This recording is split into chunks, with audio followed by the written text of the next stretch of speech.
Beatles fans' paradise. It's Beatles-A-Rama. Tune in. You'll love it.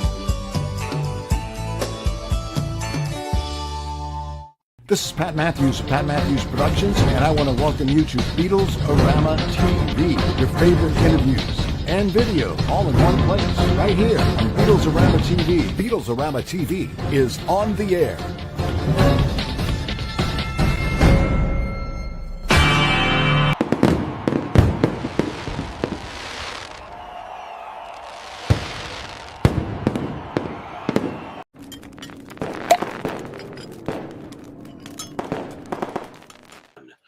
Hi, everybody. I'm James D. Jones of the Magical Mystery Tour, Beatle Years and Beyond for Beatles-A-Rama Radio and TV.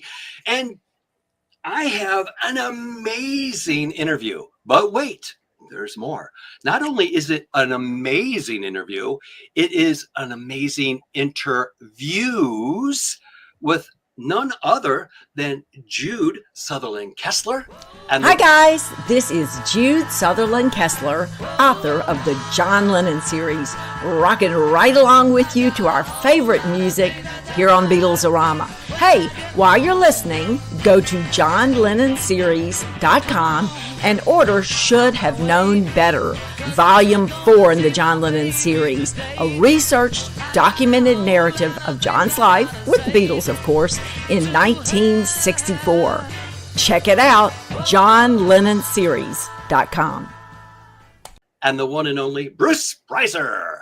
Hi, guys. Hey, Beatle people, Pat Matthews here, talking about Bruce Spizer's Beatles album series, books that cover the Beatles albums and their associated singles from the British, American, and Canadian historical perspectives. Each hardcover book is 9 by 9 inches and full of hundreds of full-color and original black and white images. Each has chapters on the news, music, and films of the day to put the albums in their proper context. They also have fan recollections and detail how each song was written and recorded. All 9 books are available right now at Beatle.net. That's BEATLE.net. N-E-T. Do it now. How you guys doing today? Great. How are you? Great. Thanks for having us. Hey, Yeah, it's always fun talking Beatles, particularly when you're talking with good friends. Right. And, you know, the conversations, boy, they can be pretty interesting at times, too, to say the very least. Because, you know, earlier before we started recording, you know, we were talking about always new information, you know, coming to the light. So it's always good to talk shop and Beatles and have some fun. And that's what this interview is going to be all about, folks. So with that being said, Jude Kessler, let me introduce you proper. Jude Southerland Kessler is widely regarded as America's foremost John Lennon historian. Distinction earned not through mythology, but through nearly 4 decades of meticulous research, human insight, and a narrative integrity. And she is an author. In fact, let me do this here for you. She is an author that is a lifelong educator with advanced degrees in English and history. Kessler brings a teacher's clarity and a novelist's sensitivity to her writing. And it's crafting scholarly, it's footnoted histories that read with an emotional pull of a novel. And her books reveal John Lennon not only as a Beatle, but rather as a human who, through all of these circumstances, whether it's fate, destiny, on purpose, John Lennon's story, it's going on. And 4 decades later, here we are. How you doing, Jude? Is that a good enough introduction for you? Thank you very much. That is really, really kind. But I have to say, I am one person. You know, David Bedford. I'm sure that you David and talk with David. But David did a book called The Fab 104 because the Fab Four, you know, was all the people around them. And I cannot do what I do without the work that everyone else has done. I mean, first of all, I've got a team of editors who really, really help. I've got a research assistant who helps. And then, you know, like the latest book that I just did, Some Forever, you can't write that without Bruce's book, which covers the rights of Rubber Soul, without Mark Lewison and Philip Norman and Hunter Davies, and you know, I could go on and on and on. Right. And so, and what I try to do, and Bruce is really the one that cued me into this early on. He said, you can't just take other people's books and make a patchwork quilt out of it. There has to be more. And so I try to do interviews with people like Beryl Marsden and PJ Proby were in the recent book, and Helen Anderson, who stayed close friends with John into 1965. So all of these people, you put them all together, and especially all the work that my husband does with the cover art and all of the business. It is, I'm one and on a team of people. Yeah, it's truly a team effort. It is a team effort. And you take one of those people away, you remove the editors, and I crash and burn. You remove all the authors who have done scholarly research. Same thing. You know, it relies on we're all together. We're all doing the John Lennon series together. I like that. I like that, Jude. And I can't wait to dive into some questions with you. But Bruce, that was good advice to give Jude, by the way. Well, Bruce Spizer is one of the world's most respected Beatles historians, known for his documenting the band's recorded legacy with unmatched precision and insight.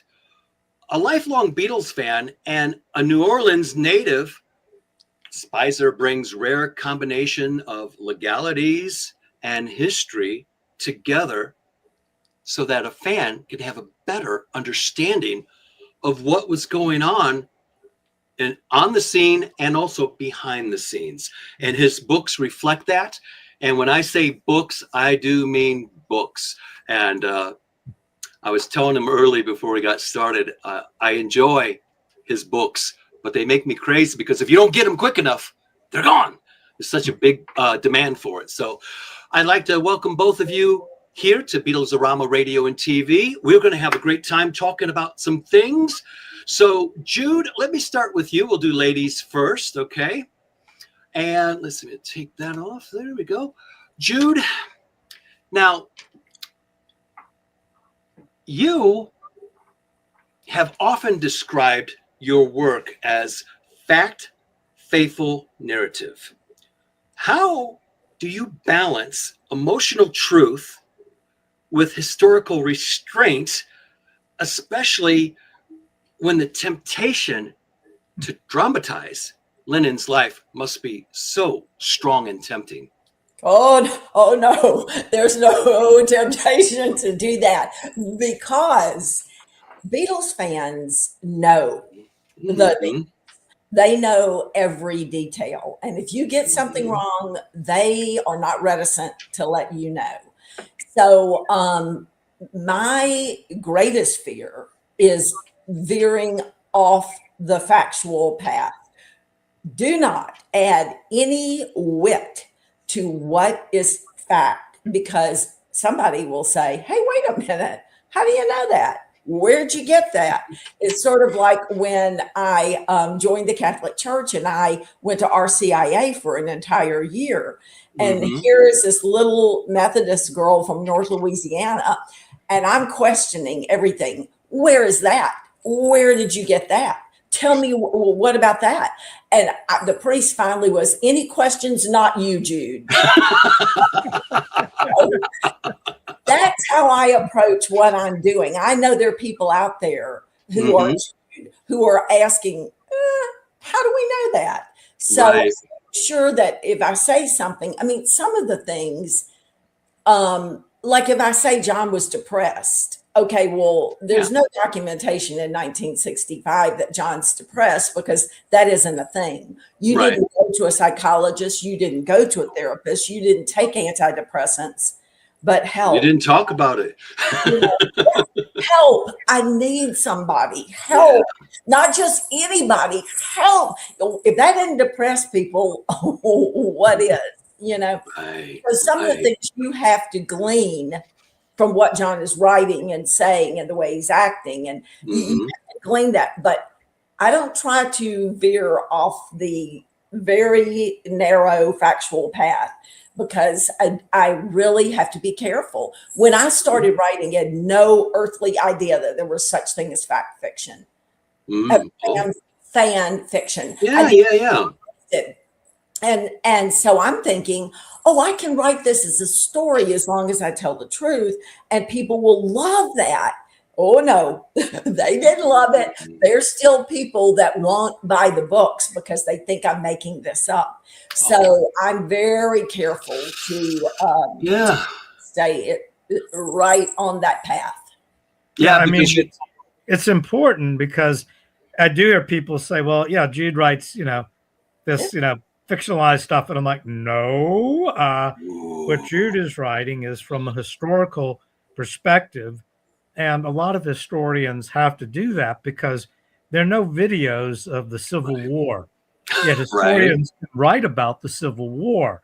Because you can look at letters that people may have written back home and other things. And so in effect, what they're doing is putting together a historical analysis, but humanizing it at the same time. Most historians will do that. And Jude is doing the same thing. She's doing her research. She has it backed up, but she's humanizing John, Paul, George, and Ringo, and Mal, and George Martin, and Neil, and people like that. And, not making it up or winging it, but giving them some character as well. And in what she does, I mean, I was on law review at Tulane, and we had to footnote. I mean, if I put in there that the sky was blue, the editor wanted a footnote. And Jude meticulously footnotes items. In my books, I've taken the opposite approach because I was so sick of footnoting from serving on Tulane Law Review that I just haven't footnoted. But often in the text, I will say, and in the April 3rd NME, John said such and such, and I'll do it that way. But Jude has meticulous footnotes, and it's not fan fiction at all. It's because it's not fiction. Well, I've never thought of it as fiction, but I guess I could see where some people might think that, right? Yeah, of course. I mean, I understand that now. I did not understand that to begin with. My uncle, Charles Pierce Rowland, speaking of the Civil War, wrote 12 books on the Civil War, and he was the author in residence at West Point for many years. And I gave him the manuscript of Should Have Been There, Volume 1, to read. And he took it. We were on a family reunion, and he took it to his hotel room, and he was gone for hours and came back and said, "You've got a problem." And I said, "What do you mean?" And he said, "You don't have any footnotes in here." And I was like, "Well, why do I need that? Because I've got the sources at the end of the chapter." And he said, "Oh, no." He goes, "People are not going to believe you. You have got to document this." And I thought, oh, man, he doesn't know what he's talking about. If I put the sources at the end of the chapter, that's going to be sufficient. Well, he was 100% right. And so on the next book, Shivering Inside, I started including all the documentation. So live and learn. Yeah.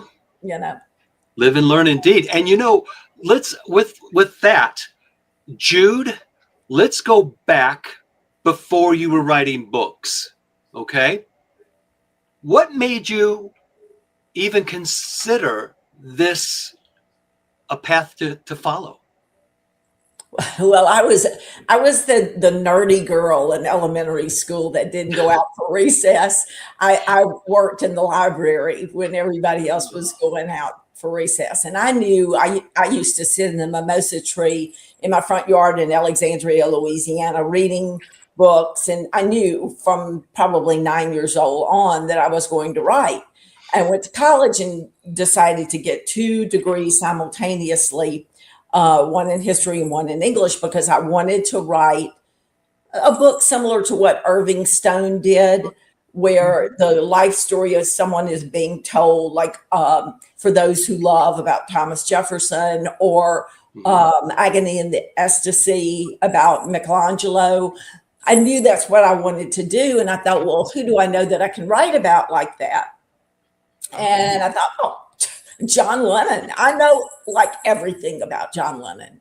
And I absolutely knew zippity-doo-dah about John Lennon. I was just a fan. And I knew that he said his favorite color was black. And I knew what he said he liked to eat and what he hated and what music he liked. That was nothing. And so I did almost 20 years of research to write the first book. 7 years going back and forth to Liverpool, doing interviews and interviewing people in the United States and laying the foundation work. So I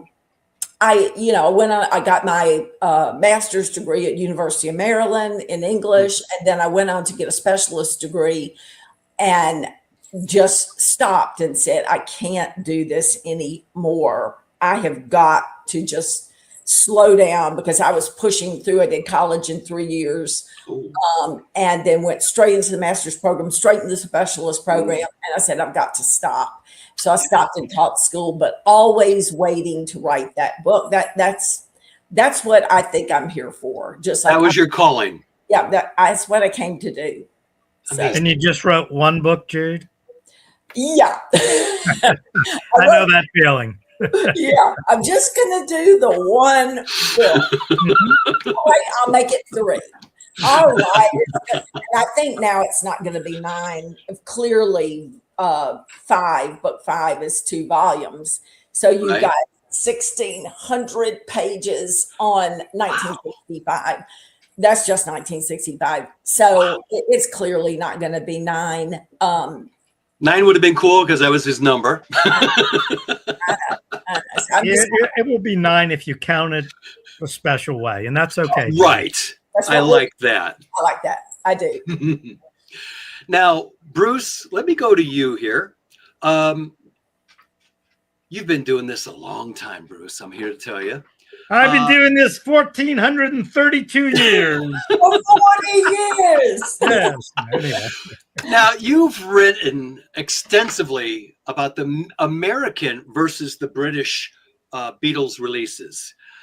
Do you think the U.S. record configurations altered the emotional relationship American fans had with the band?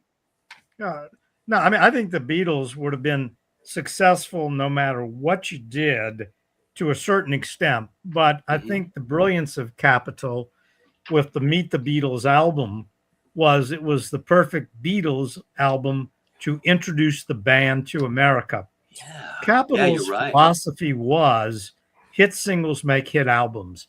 So let's go back to the early 60s. What was an album aimed at the teen market expected to sell? Not very well. If it sold 250,000 units, that was a grand slam. And so the idea was that if we put a single on it, because kids listened to the radio and they would know the songs, and they would buy the album for the single.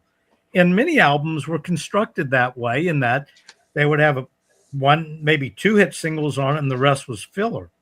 But with the Beatles, as Jerry Lee Lewis would say, all killer, no filler. It was really great stuff. And so what they did with Meet the Beatles was they said, okay, well, in programming it, we're going to take tracks from With the Beatles, and we're not going to put 14 songs out in America. We're going to only make it 12. Right. And we have to have our hit singles on it. And that would be I Want to Hold Your Hand. And I Saw Her Standing There. And I know some of you are going to, wait a minute, Bruce. You don't know what you're talking about. This Boy is the flip side. Not in the U.S. Now, why did Capitol do that? Simple. Because they were marketing the Beatles as a rock and roll band. And This Boy was not a rock and roll song. So they wanted rockers on both sides. Particularly, what if people listened to I Want to Hold Your Hand and thought, I want to hold your hand. I don't know about that. the DJs could flip it over and you got 1, 2, 3, 4, and this great rocker with I Saw Her Standing There. Yeah. So they wanted rockers on both sides. So there was no doubt that Meet the Beatles was going to open up with I Want to Hold Your Hand and I Saw Her Standing There. And oh yeah, we'll put that British flip side on it too.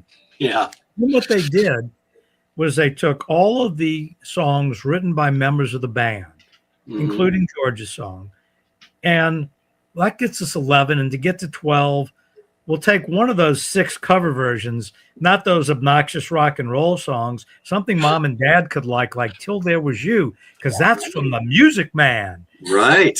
They probably did even real, oh yeah, they may have known about Peggy Lee because Peggy Lee was a Capitol recording artist. Oh, so yeah. they knew about the Peggy Lee arrangement of Till There Was You. So that rounded out the album. And why would Americans be interested in hearing a British group do Roll Over Beethoven when they could hear Chuck Berry do it? So that was the idea behind the album, and it was perfect. And it was a great introduction to the States and the listeners. It was an A+. And here's the thing about it. You know, how important was that from a sales standpoint? All right, you're forecasting because you know the Beatles are going to be big, that 250,000 units. It sells in less than 3 months, 3.6 million. It is outselling the single I Want to Hold Your Hand, which is at about 3.2 million. So, you know, that's incredible stuff. Now, they also, this represents the first time that a record company in a big way marketed the music to the people who were going to buy it. How would you normally market a band? Okay, you took out an ad in Billboard, you took out an ad in Cashbox, and maybe Music Vendor, which later became Record World, but the big two were your main thing you did. And who are you aiming at? You are aiming at disc jockeys, distributors, in record stores. And that was pretty much it, because here was the thing. If distributors carried enough of the item because they read the ad in Billboard and Cashbox, and record stores, because they read that ad, thought, gee, maybe I should stock up on that a bit. And radio stations were playing it because it got a good review in Billboard or Cashbox, and the promo man came by and plugged it and all. Well, we've done our job because we got radio to play it, and the distributors and record stores have it available for the kids to buy it, and our work is done. Thank you very much. What Capitol did, and why they did it, it wasn't that Capitol said, we're going to spend $40,000 on marketing the Beatles. What happened was that they had turned the group down a bunch of times, and we can get into that later. I kind of want to accelerate on the marketing thing. Yeah. Anyway, Brian Epstein was frustrated by Capitol turning the group down 4 times. And he called up the president of the company, because that's what you do when you're frustrated with the company. And he asked the company president, Alan Livingston, look, I'm the personal manager of the Beatles. Why won't you release our records on your label? And Alan Livingston said, to be honest with you, I haven't heard them yet. I have this guy named Dave Dexter, and he's in charge of international A&R. And Brian said, well, will you listen to him? And Alan said, yes, I will.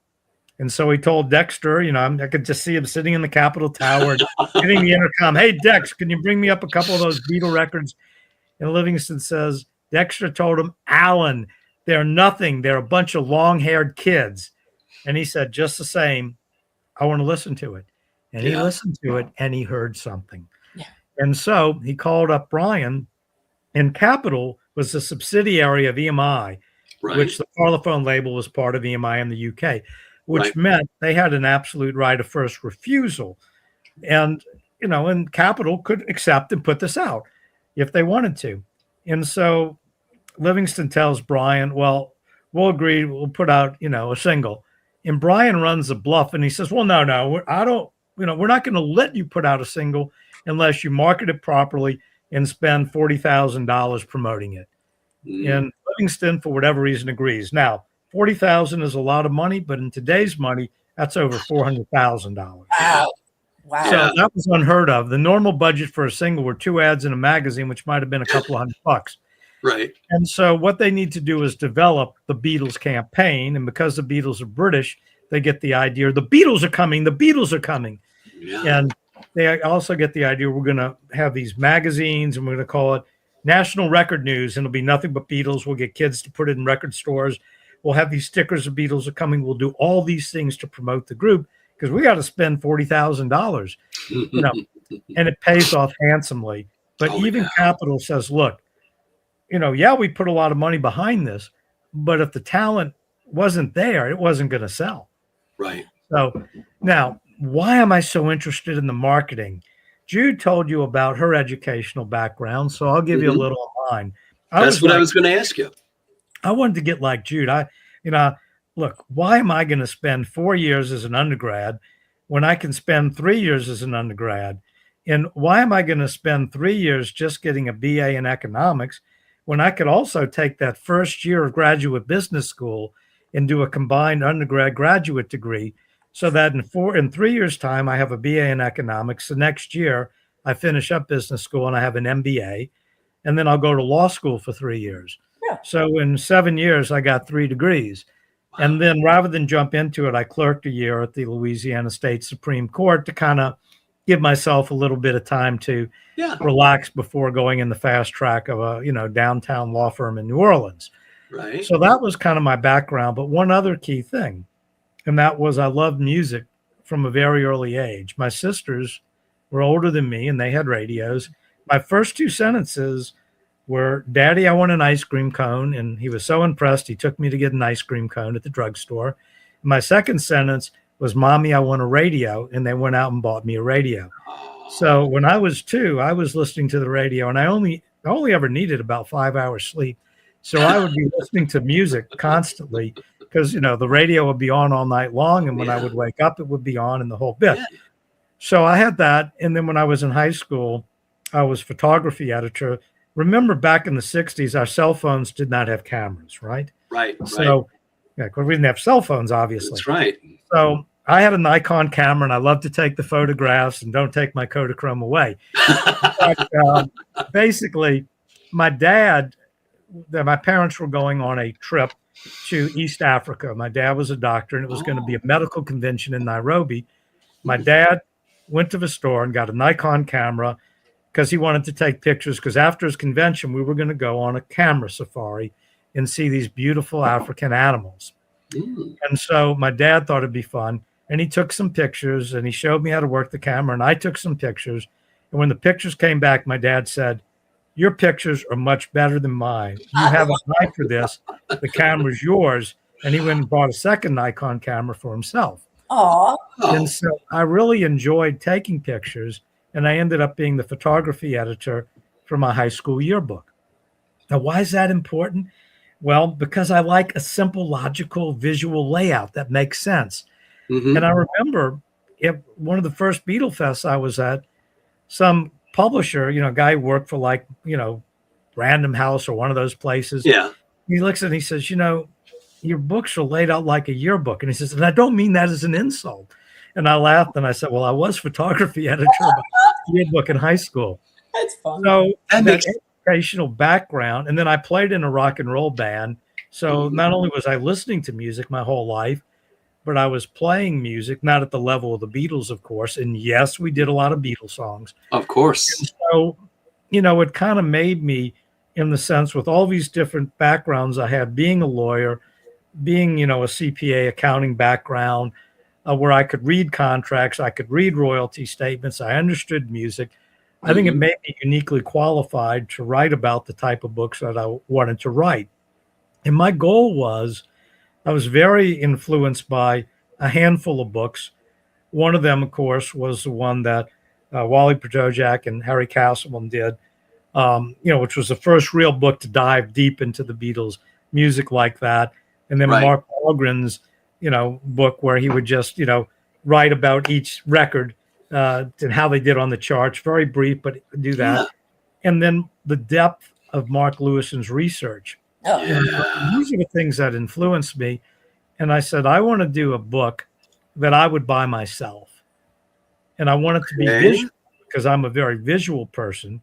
So I'm going to take the scholarly work of Mark Lewison, the format of these other people, but I'm going to fill it up with great color and original black and white images. And that was kind of the idea behind the whole thing. And the VJ book was going to be a one-off. I would. It wasn't I was going to write a book. Look, when I was in high school, if a teacher said, a 500-word essay, I freaked out. How am I going to write 500 words? And what happens is that as a lawyer, you have to learn how to write and the whole thing. And I have been trained to write a book because that's what a lawyer does in a sense. Yeah. When you have a case, you have a deadline like a printer will give you. You do what's called discovery. That's what Jude does in her books, discovery. Yeah. She's discovering facts because she's interviewing people and she's doing research, reading NME and all these other magazines and newspapers that came out at the time. And we're doing original research. And then once we've done that, we got to write it up in a way people can understand it. Right. So Jude, you'd be a great lawyer based on your book. Well, I do have a legal degree, so there we go. Yeah. See? So anyway, Bruce, you and I have such similar backstories because my dad was getting his doctorate at LSU in education. My dad got his doctor at LSU as a medical doctor. So we have that. There you go. So my dad's study was on sleep learning. And when I was 4 and 5, he made me wear headphones at night to sleep. And he played the rock and roll through the headphones. And it was Elvis and Little Richard and Chuck Berry and that kind of thing. And then the next day, he would give me quizzes on what lyrics I could remember. What are the words to Blue Suede Shoes? What are the words? And so I'm being indoctrinated to love rock and roll.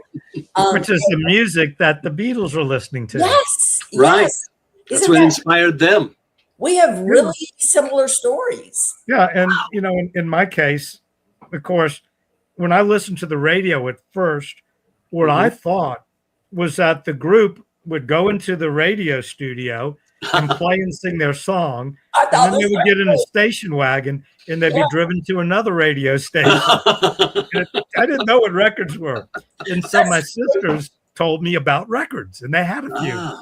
And I remember, like, Please, Mr. Postman by the Marvelettes. Wow, that was really cool. Great record.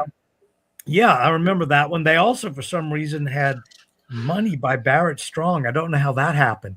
But my favorite record of theirs was the Coasters' Greatest Hits, which they had gotten as a present from a cousin of theirs. And I loved that album. I permanently borrowed it from them at a very early age. And, and what I noticed about it when I was reading the liner notes, because as a kid, as soon as I could read those notes, I noticed almost all these songs were written by two guys, Jerry Lieber and Mike Stoller. That's right. When I got Meet the Beatles, I looked at the back and, man, most of these songs were written by John Lennon and Paul McCartney, and they're in the group. How cool is that? So, I mean, these were all just, and so with both Jude and I, our backgrounds going back from when we were infants, that's right, really put us on a path that none of us dreamed. I mean, Jude, if in high school someone had said, I know you like the Beatles, I know you think John is great, but I predict one day you will interview Bill Harry, who did, this magazine called, over in Liverpool, and you will actually write books about John Lennon. You would have wondered, what the hell are you thinking? There's no way. I still can't believe it. I can't believe when I wrote Bill Harry about Arthur Ballard, John's professor at Liverpool College of Art, and said, I can't get in touch with him. Could you help me? Is there any way that you could, help me get to speak with him when we go to Liverpool in March? And Bill writes back and says, absolutely. What are you doing? And when I told him, he said, how about I write the foreword for your book? We went out that night and celebrated because I still can't believe it. It just like, what kind of life am I living? No, I mean, we've been blessed. I mean, and when I did my book, The Beatles Are Coming, I tell people, that in doing the research of this book, I interviewed 3 of my childhood heroes, and people thinking, oh my God, did you interview Paul and Ringo and George? And I go, no, Walter Cronkite, Mike Wallace, and Edward Newman. Yes. Because, I was a news junkie as a kid. We had one of those small black and white TVs that was on a stand, and we'd roll it into the dining room, and we'd watch the CBS Evening News with Walter Cronkite while we were having dinner. Yeah. And that stuck with me. And, you know, in doing the book, you know, I mean, I have to pinch myself, you know, I'm going to be interviewing Walter Cronkite, you know, and then, you know, getting Walter Cronkite, like Bill Harry, to write the foreword to the book. Wow. And these were things that, you know, we've been very fortunate, but also, you know, I do believe you can have luck come your way. And Jude and I have had a lot of luck come our way. Yes. We've had a lot of people help us. Yes. Yeah. But you also have to take advantage of those opportunities. And I know Jude's done that. And I know I've done that. Oh, yeah. You know, and there are times when you might be researching something and you've already said, I know this is, you know, what the answer is. Yeah. And when you do your research, you find out, no, that's not the answer at all. Right. Yeah. And vice versa. You know, you all of a sudden go, eureka, I can't believe this is completely different. I really found out something new, and I kind of thought it was that, but now there's the confirmation. There it is. There it is, and it's just so exciting. Jude, and I'm going to ask you a question that I know either James would ask or everybody else is listening to this. What was your biggest eureka? I can't believe nobody knew that before. Now I know it, and I can't wait to put it in a book.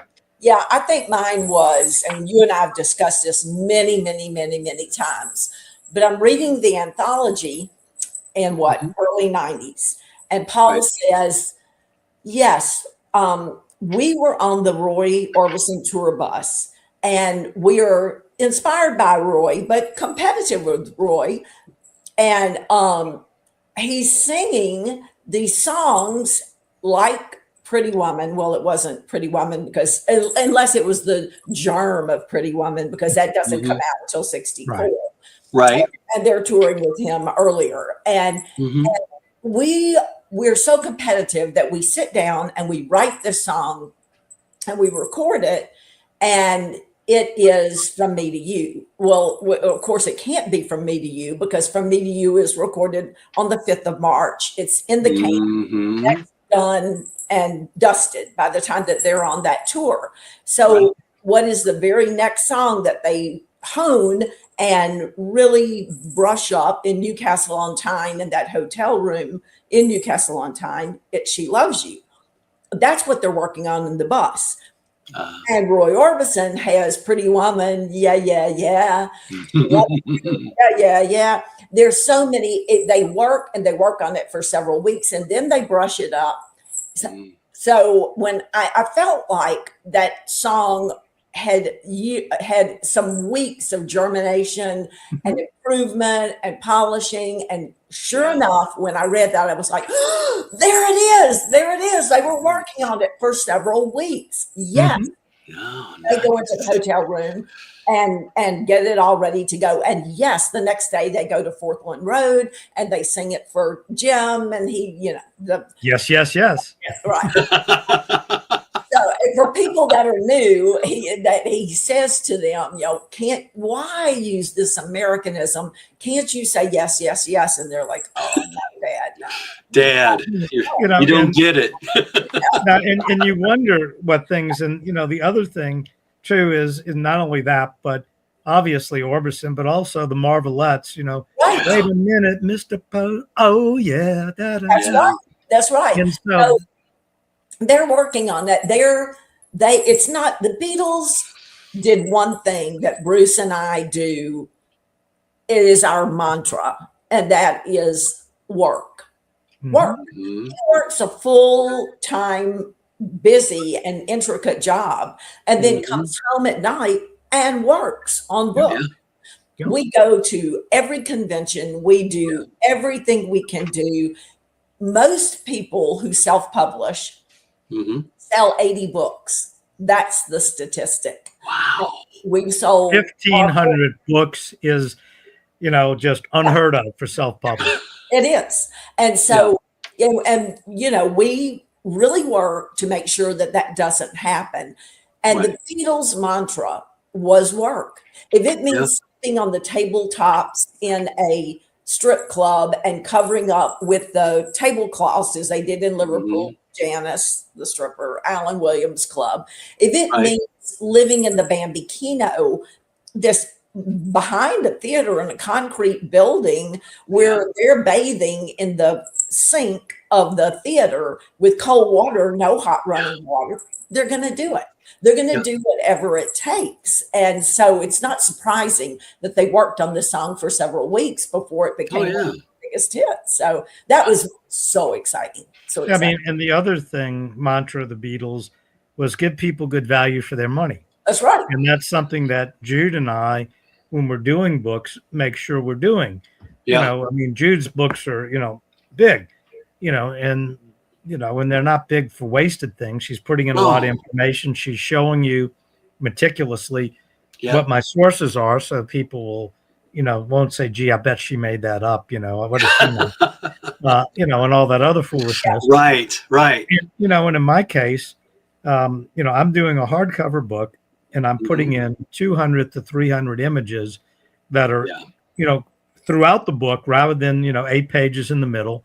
Yep. And they're all either full color or original black and white. Right. And to me, well, thank you, Jude, for showing. Yes, indeed. The color, there it is. The color pops off just as Pop Weekly. That was just a fortuitous page turn. And the idea behind it is that, I want to do a book that has the scholarly approach that Mark Lewinson influenced Jude and I to go down that road. And also have this great visual appeal because, I was yearbook editor and, I grew up reading comic. I learned to read from reading comic books. Comic books are very visual, lots of color. Tell a story. So, the same type of thing. So all these things in my background and Jude's background not only influenced us to do what we did, but made us, dare I say, uniquely qualified to do what we do. And it's been a really fortunate thing for both of us. So, and that's why when I first met Jude and she was telling me about it, and I was telling her the advantages of self-publishing versus going to a publisher, and a publisher would have told Jude, how many pages? No, that's too many pages. Let's make it 200. And wait a minute, why don't you just do a book on John Lennon? Yeah. About his whole life. Yeah. Why make it so narrow? And what do you mean 9 books? No one will buy 9 books. They'll get tired after the second one, or in my case, I'm going to do my first book. Can you imagine me pitching this to a publisher? I'm going to do a book on the Beatles. Oh, great. The Beatles are really popular. And it's going to be on the songs that they released on this R&B label called VJ. Well, how many songs would that be, Bruce? Well, they had 16 songs. And by the way, I want to do this book with full color images through. Why are you laughing at me? It would have been like that. I could not have pitched this book to a publisher. No. Yeah. I remember one of the first, it was actually the first Beatle Fest that I had the book. Mm-hmm. Some guy's flipping through my book and he says, 498 Productions. I've never heard of that imprint. This is a self-published book, isn't it? And I said, yes. And he says, I could tell from going through it. And he says, I don't mean that as an insult. He says, my company would not have done a book like this. You've got full color throughout. That had to be very expensive. And at the time of that first book back in 1998, that was very expensive. Yeah. It still is expensive, but it was really expensive back then. So Jude and I have the freedom to do things the way we want to do, and we get by with a lot of help from our friends. So true. So true. Yeah. I mean, I've been working, and I have to give her credit. Every book I've done, I've had the exact same person work with me on pre-press, on designs and everything, Diana Thornton. And she does the layouts with me. She makes everything pop. She also is one of my proofreaders. And I couldn't think of doing a book without her. And I've been very fortunate to have the same person. And when I did the Beatles album series, by necessity, I needed other people to write chapters in the book. I had Al Sussman, Bill King, Frank Daniels, and Piers Hemmingson. And I kept that team together for 9 books. And that's not easy to keep a team of people together. And I'm really proud that I was able to do that. And I got great chapters out of all of them for 9 books. Nice. Couldn't have done it without him. Al's a great guy, too. To do a chapter in one of my books, plus fan recollections and others. Really great stuff. Yeah. Now, I think Jude, the key thing, and then I'll let Jude and you start, yeah, is that Jude has that type of personality where people want to help her with her project. And I like to think I have that same thing, because that's really important. You can't do it without other people wanting your book to be a success and helping you. And we've both been blessed by having people help us like that. And I think talking about giving people value for their money, right. as Louisianians, and Louisiana is a very unique state unto itself. I mean, we don't have counties, we have parishes. We don't have British common law, we have French law. We have everything in this state is unique. And one of the things that we believe in Louisiana, and I'm sure that there's a form of this in other states, but we believe in lagniappe, which is something unanticipated. Something extra. Right, something unexpected. And so you don't just give the 12 donuts, you give the baker's dozen, you give an extra. You always include something unanticipated. And so that's what we tried to do. It was just, Bruce always has posters that come with the books that fold out that, you can hang on. Let me get this one. We always think, what can we give? In my latest book, I was so thrilled to be able to include a lot of interviews at the back of the book with people who are mentioned in the book. And so you get to know them better. Come get to know me better, man. Yes, come and know me better. You can really, like PJ Proby, I've interviewed a lot of people. He's one of my favorite people that I've ever talked to. And he was a bad boy. He's such a character.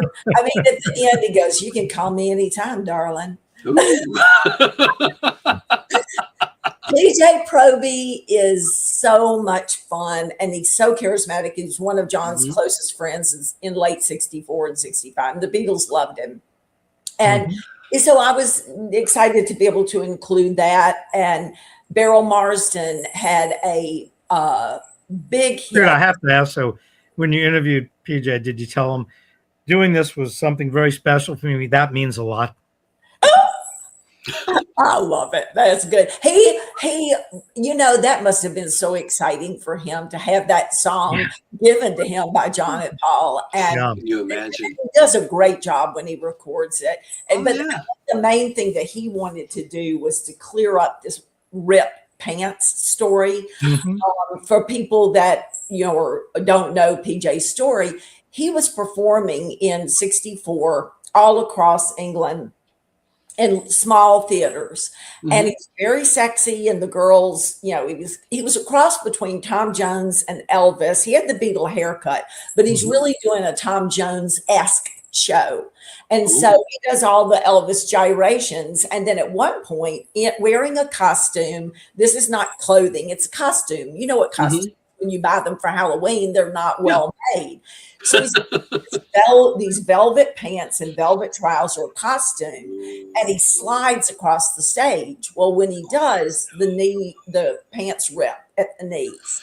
And so the head of the morality committee in England said, "We're going to get him. This isn't going to go on." Well, just a few nights later, he does the same thing. The pants rip even more. So they haul him off the stage, arrest him for indecency, and say that he is not going to perform in any more British theaters. And he says, and this makes sense, don't football players, soccer players, go on the field every weekend in shorts showing their knees? Why can I not have shown my knees? Well, they're not buying it. Fine, I'll just go on British TV. But she goes, Mary Whitehouse, the head of the morality committee, goes right to Bernard Delfont and says, "I don't want them performing on the BBC. I don't want him performing anywhere in England." And he ends up being banned. And it's too bad, because if you go on YouTube and you put in PJ Proby and listen to him singing "I Believe" and some of the cover songs, and that means a lot. Yeah, it's beautiful. He's so talented and so gifted, and he was so much fun. What can you say? Well, we think we've got all the hard times are happening now, but they were happening then too. There, Yeah. if you go back and look, and because it ruined his career, and he performed in Europe, he, it continued to put out music, but I'm telling you, he was a player. He would have been big had she not done that to him. Wow. Isn't that weird how a certain incident happens and it takes you right off the rails, right? Yeah. And in the Beatles case, the thing that would have taken many a group off the rails is the thing that makes the Beatles so great is they fail the Decca audition. Yeah. In a sense, if the Beatles are signed with Decca, Right. Mike Smith is no George Martin. No. I always joke, well, their first single could have been Love of the Love, Back with Fred Sales in the Sunset. That's right. And we would still be listening to Frankie Avalon and Bobby V, throughout our formative years. Right. And, but so many things have to go right for the Beatles for them to be as big as they are. And it's the same thing in the U.S. My favorite book that I did was The Beatles Are Coming, not just because of it being an interviewing Walter Cronkite and Edward Newman and Mike Wallace and all, but it was putting the story together, coming across things that people may have known but never made the connection before. And to give you an idea of how things just have to fall into place, in that book, I talk about 3 dominoes falling, and I'll get to those in a minute, but there's a first domino that I missed. And when I did the Beatles album series, when I did the Please Please book, I had that first domino. And that was in the United States up until September 1 of 63. The evening news, national evening news, was 15 minutes long. And on September 1 of 63, CBS expanded to 30 minutes. Oh. Why is that important? Because when news is 15 minutes, you have time for news. When news is 30 minutes, you have time for feature stories. Right. And CBS is running a morning show to try to compete with NBC's Today Show, but make it more newsworthy. And Mike Wallace anchors that, called the CBS Morning News with Mike Wallace. And then in the evenings, you have the CBS Evening News with Walter Cronkite. And so they run feature stories because, Mike Wallace might have been doing it anyway, but now with the larger budget of the evening news, they can run feature stories. So when the London Bureau talks to them about this strange phenomenon going on in the UK, CBS, NBC, and ABC send crews over there, and ABC doesn't do anything with it. NBC quickly has Edwin Newman do some voiceovers of footage that they've had. And CBS, though, has a reporter go and interview them and also has another reporter kind of anchor that story. Yeah. And that story, people didn't know when it originally aired. Everybody assumed it aired on December 10th on the CBS Evening News with Walter Cronkite. And I'm thinking, no, that can't be right because the Beatles were in Bournemouth, England on November 15th. Obviously, they would not have waited that long under normal circumstances. What's going on? So I called CBS Archives to see when the story originally ran. And oddly enough, at the time, the CBS Archives were being done by the BBC. And I get this young British woman, and I give her the information, story on the Beatles. The reporters are, Alexander Kendricks and Josh Darcer. Can you find it for me? She says, I'll call you back. Everything's on index cards. So she calls me back. She says, I found the index card. I know when it first ran. She says, but there's something weird here. I said, what's that? And she says, well, it ran in the morning news, but it didn't run in the evening news that day. And she says, that's very unusual for that time frame. And I said, well, what was the date? And she says, November 2nd. Yeah. Well, November 2nd, 1963. And my brain literally goes, oh, my God. Yeah. Mike Wallace ran a story on the Beatles about 3 hours before President Kennedy is assassinated. I mean, the 22nd. 22nd, yeah. Yeah, the 22nd. November 22nd, 1963, Friday. Thanks if I did a typo mentally on the date. See that? Yeah. So what happens is, I have this great information. So we know that's important. And a friend of mine, Gay Linville out in California, who is a teacher of media and entertainment, and also becomes a showrunner, and not a full-time showrunner, but she's like an assistant producer on some show. Oh God, what was it? Oh yeah, that's right, The Big Bang Theory. So anyway, really good person. Yeah. And she says, I have some numbers and connections. And she says, would you like for me to call Mike Wallace and see if, he'll agree to an interview? So I said, sure. Wow. So she took notes. She calls me back. She says, I had a short interview with him. And I asked him if he remembered running a story on the Beatles before they were famous. And he says, I do not. When would that have been? And she says, November 22nd, 1963. And his exact words were, Christ Almighty, you know what happened that day, don't you? Yeah. And then, and I called him and talked to him about it. So anyway, the first domino happened shortly after that. And now it's the second domino. The first domino is the Evening News expands, so they do feature stories. Right. Walter Cronkite, in the day of December 10, maybe it's a slow news day, but he realizes we've had nothing but really, really hard news. We've got civil rights unrest. We've got in the Cold War. We've got things going on all around the world, a really dark time. The president's been assassinated. Yeah. Let's run that fun little story on the Beatles that we didn't run a couple of weeks ago. And he runs it on the night of December 10th. Boom, big domino falls. Because in the audience, there are several people watching, but two very important people. One you've heard of, a guy named Ed Sullivan. Oh, yes. And he booked the Beatles a month earlier and knew he was taking a gamble because no one knew who they were. But now they're on the CBS Evening News, so many people will know who they are. We'll get back to him in a minute. And there's also this cute little 15-year-old girl, Marsha Albert, in Silver Springs, Maryland. And she's watching the story, with her family, the news, and sees the story. And she just loves the Beatles from this little story. And so she sends an email. No, wait, we didn't have email back then. Right. Writes a letter to her local DJ, WWDC, and says, I saw this group, the Beatles, on the CBS Evening News. They're from England. Why can't we have music like that in America? Carol James, who's a disc jockey at WWDC, knows someone who is a stewardess, as they were called in those days, Right. with WBOAC, and asked her if she could bring him the latest Beatles record, which she does, which is I Want to Hold Your Hand. And they put it on the air. Capitol by then had signed the Beatles, and they were going to put that record out in mid-January. What happens is he puts it on the radio. Marsha Albert introduces it. You can hear the nervousness in her voice.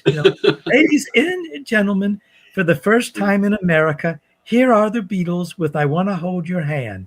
And he plays it. And afterwards he says, well, listeners, write and let us know. Kids don't write. They immediately are calling the station. They want to hear it again. Oh, my gosh. And so the record starts getting all this airplay. And Capitol's lawyer that they're using, a guy named Walter Hofer, who Brian also used and VJ ironically also used. Oh, anyway, wow. So Walter Hofer is directed by Capitol to call up WWDC and tell them cease and desist playing that record or we will sue you. And Carol James says, are you nuts? It's a hit. Yeah. And Capitol goes, rather than not playing the record, we could press the record now and put it out the day after Christmas. And they do. Yeah. Why is that important? That's another big domino. Capitol puts it out the day after Christmas because kids are out of school and they're playing video games. Right? Wrong. There are no video games. They're listening to the radio. Yeah. And WMCA plays it in New York immediately the day after Christmas, and WABC and WINS follow. And it's getting all this radio airplay. Kids hear it on the radio. They love it. They have Christmas and Hanukkah money, and mommy and daddy can take them to the record store. And the next thing you know, in about a week's time, WABC in New York has I Want to Hold Your Hand at #1, and the rest of the country follows suit very quickly. So when the Beatles are on the Ed Sullivan Show on February 9, rather than the usual audience of 20 to 30 million, 73 million people tune in. Yeah. And that's that last domino. Now, well, there's a domino in between there, and then we'll come back to the last domino because in January, the Beatles are in France playing the Olympia Theater, and they fail miserably. First, the press The press swarms the dressing room, breaks in the door, even though Mal, Brian Somerville, Brian, they're all trying to hold the door. They come in, the Beatles are scared to death. There's actually a fist fight. Then they go out. It's mainly men. Yes. And it's celebrities. It's kind of like the Royal Command performance. It's a terrible. Their amps are blowing fuses in the theater because they have all the wattage of a hairdryer. and I think John says that, or it may have been George. See, John always gets blamed that the press sabotage the fuses. He says that on stage. It's not a good scene. It's not a good scene at all. Yeah. And the next morning they're going to get terrible reviews. But when they go back to the hotel, all of this stuff that Bruce has been telling you has come to fruition, and they have gone to #1 on the Billboard charts in America. On the Cashbox charts. Yeah, Cashbox. That's exactly. Billboard. So they're #1 in America. Yeah, it's. So what do they do, Jude? What happens that night? Tell them what happens that night. But they begin to celebrate with the biggest pillow fight known to man. Brian orders champagne and food to be brought up to the room. And by the time that Derek Taylor returns, he's been out on the town thinking, I'm just going to drink myself into oblivion because he's British anyway. He'd have done that anyway. They have failed miserably. He comes back and they're all jumping on the beds and feathers are everywhere. They're celebrating. Yeah, what's all this? Yeah, it's great. And then, I mean, there's a picture of Brian wearing a champagne on his head. The last domino. Tell him the final domino. So the thing is, they come on the Sullivan Show and they get the 73 million. Now, the Ed Sullivan Show is wrongly often said as what caused Beatlemania in America. It is not. 73 million people would not have tuned in. That's right. If they weren't already at #1. Why did 73 million people watch? Because radio was saturated, not just with I Want to Hold Your Hand, but Swan reissues She Loves You and VJ reissues Please Please Me. And you have you have 3 record labels with 3 records out. And then even My Bonnie's getting airplay. And you've got all this Beatles music, and Meet the Beatles and Introducing the Beatles are out, in mid-January.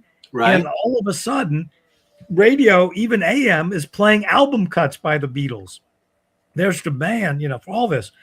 And so what I tell people is the Sullivan Show did not start Beatlemania in America. It was the explanation point on Beatlemania. Yes. That's a good way of putting it. I have one more story similar to Bruce's. And Bruce, you'll have to help me tell this story. But we're going to go way back. We're going to go back when the Beatles want to go to Hamburg. And they're bugging Alan Williams to get them a gig in Hamburg. So Alan gives them a little recording machine, the kind that would sit on a tabletop, and you press a button and you record, and it's all plugged in, and your lights and the whole bit. And he says, okay, record some songs and I will go over to Hamburg and I will take your music and I will try to get you a gig. And so the Beatles are left to do that. Well, he takes the recording, he goes over, which at that time would have been reel to reel, and he goes over to Hamburg and meets with Bruno Koschmider and sits down to play him this recording. Why he didn't check it before he went over there, no one will ever know. But there's nothing on there. It's just, there's nothing there. Gosh. And so Koschmider says, well, I'm sure they're great, but I can't take your word for it. And I can't give them a gig if I don't have something to go on. So dejected, angry, Alan Williams comes back to Liverpool. I'm sure he had some words for the Beatles. Plenty of words for him because they want that gig. So a few days later, Derry and the seniors are frustrated with Alan as well because he hasn't been getting them enough gigs. So he says, jump in the car. We'll go down to London. I'll take you to the Two Eyes coffee bar. I have a good friend who owns it. We are going to, I'll get you a gig down there. So they all trek down to London. And when they go into the Two Eyes, Bruno Kashmir happens to be there. He's come to England looking for more bands like this group that Alan Williams says that he has, not knowing he should have gone to Liverpool to look for bands like that. He's gone to London, which is the hub, obviously. Right. Yeah. But at the time, yeah. Never have found out about the Liverpool groups had Alan not fortuitously, because I think there's a guiding hand in all of this, shown up that night. But remember, Kashmir speaks German, Alan speaks English. How are they going to talk to each other? Well, just so happens that there's a man working next door, George Steiner, who can translate. He's brought over.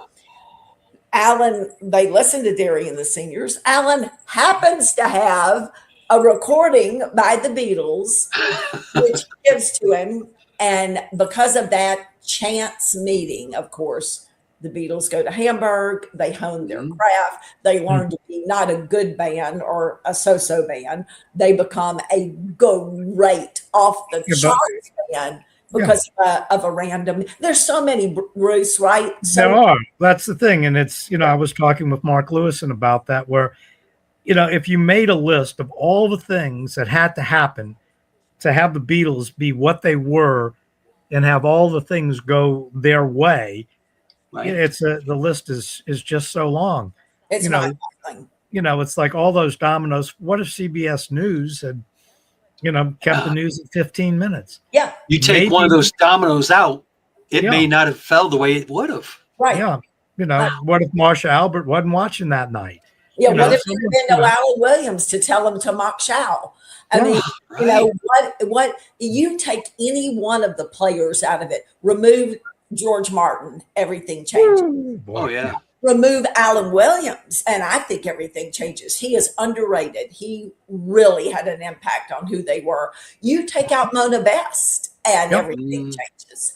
Players that people know nothing about, Bob Wooler, who does an introductory song for them, the William Tell Overture, and gives them press. You take out Neil Aspinall, who's trained to be an accountant, but who really is good at promotion and comes up with the term the Fab Four, the fabulous Beatles, the Fab Four. Remove any of those people, everything. Remove Brian sitting down with Tony Barrow at Decca and saying, I'll pay you double what Decca's paying you if you'll be doing PR work for, this group and other groups I might sign. Yep. Yeah. I mean, there's so many stories like that.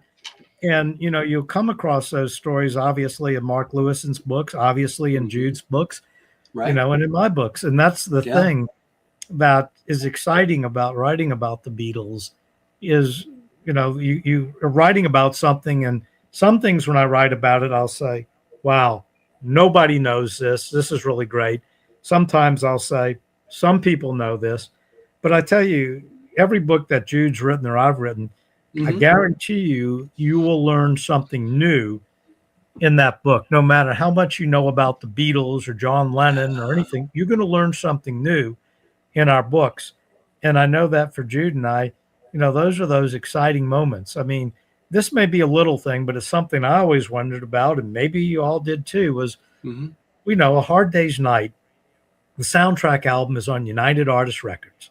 Right. Okay, that makes sense because United Artists put out the first Beatles film, and they had a contract where they would have the Beatles film and the soundtrack rights in North America and split publishing in North America. Okay. All right.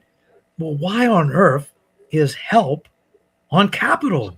Yeah. And then what about Let It Be? And so in researching it, I was hoping Mark Lewison had a copy of the United Artists contract with the Beatles. And he said, no, Bruce, I don't have it. Do you have it? I said, nope. Well, we both really wish we had it. But I thought, okay, let me think like a lawyer. What do I know? I know that the second movie's soundtrack was on Capitol. That's a fact. That's a fact. I also know from the George Martin Help album that the song publishing of the songs from the film Help are Unart Music and Macklin Music. That's split publishing. And I know that Let It Be, which is the third Beatles movie on United Artists, not Yellow Submarine. That is not correct. It's in many Beatle books. The quick short story there is they wanted Yellow Submarine to be that third film, so that'd be off the hook with United Artists on the 3 options. Fill that contract. And Alan Picker, head of UA, said, nope, you're in it about 90 seconds. It's a friggin' cartoon. You owe us one more. Now, when Let It Be came around, they knew there would be no Help Hard Day's Night, and they took it. So we know the third film is Let It Be. What do we know about the songwriting credits? Is it Lennon, McCartney, or Harrison, or the whole group? What do we know about the album? It's on the Apple label, but who distributes it? United Artists Records. So what does that mean? That means that Help, no split publishing, but no soundtrack for United Artists, and Let It Be, no split publishing, but you get the soundtrack. Now, how could that have happened? We know the contract was for one film with an option for 2 more films. And we know for that first film, they had the split publishing and also the soundtrack. So that must mean, and there were articles in Billboard I came across where it was uncertain as to who was going to have a soundtrack. And Capitol didn't realize for sure they had it until pretty late in the game. What does that mean? The contract was ambiguous. This is me without seeing a contract, thinking like a lawyer. The contract had to say the film, and you get these extras, and United Artists, we have an option for 2 more films. So United Artists says, that's right, 2 more films, and they come with the soundtrack and the split publishing. And Macklin Music and Capitol Records says, no, no, no, no, no. It just says an option for 2 more films. It doesn't say you have those other rights. So what do? They can sue each other, and they can be in court, and someone will win and someone will lose. Or they can do a settlement. And the settlement they reach is for the second film, Capitol gets the soundtrack album, but United Artists Music Company gets the split publishing. And for the third film, it's the exact opposite. United Artists, you get the soundtrack, but you don't get the split publishing. That has to be what happened. Yeah. And the thing is this, look how much research and time and empirical research Bruce does to that. So let me say to everyone out there, please, I beg of you, be very cautious about the things that you're reading in social media. I have seen so many things written by AI lately on Facebook that are absolutely untrue. Yeah. They are lengthy and they sound as if they know what they're talking about. But the things that are in these long treatises about the Beatles are in many cases untrue. Now, one exception would be Frank Daniels. Yeah, but he's not AI. He's not AI, no. Right. You can tell it's Beatles groups, not Beatles people. Yeah, and they're generating the photos. They're in some cases not even John Lennon, and then they're publishing things which are AI generated. No, I'm not talking about something that Al Sussman would post because Al knows. Yeah. I mean, he's the executive editor of Beatle Fan, or Frank, or if any person, if Bruce posts something, Ira Davis posts something, these people know what they're talking about. I'm talking about AI generated. Yeah. They are so off the mark. They're not, because what AI is doing, it's going through everything quickly. Yeah. And as it goes through everything, it comes across Ivor and Frank Daniels and Jude and I, but it also comes across a lot of misinformation. Yeah. And AI doesn't know the difference yet. Yeah. And AI doesn't know, I mean, it may see Jude's name enough, and maybe one day AI will say, well, Jude said that, so it must be true. But right now, AI is saying, if this is being said over and over again, it must be true. It must be true. Of that. Okay, so the Beatles go shopping in Harrods The Harrods closes the store for them, and they get 2 hours to come in and Christmas shop on Thursday evening, 25 November 1965. So there's not a lot of information about that. It's very scanty, and I really needed more than I had because people don't spend a lot of time talking about what happened that evening. Right. So I wrote to Copilot and said, what information do you have other than these sources? And I listed my sources about the Beatles shopping in Harrods. And Copilot comes back and says, well, it happened on Wednesday night, the 24th in 1965. I'm like, no, it did not. It happened on Thursday, the 25th. And AI says, you're wrong. Beatles radio says it happened on Wednesday night, not Thursday night. And I said, well, that's wrong. And I said, this is what, and I list the sources again. And that's what, and by now I'm thinking I'm not going to get any information at all because obviously the computer doesn't know what it's talking about. So it says, no, you're wrong. And I said, well, Mark Lewison and I listed the Beatles Chronicle says in the complete Beatles Chronicle that it happened on Thursday night, the 25th. And he goes, oh, Mark Lewison. Oh. Throws a picture of Mark Lewison and it says, now I believe you. Yay. Wow. So, well, let me ask you this. Do you guys think as authors and the work and the research and the sheer amount of hours that you guys put to do all this, to crank out all these books for us fans to enjoy, do you ever worry about AI maybe really throwing a wrench in the machinery? Ooh, okay.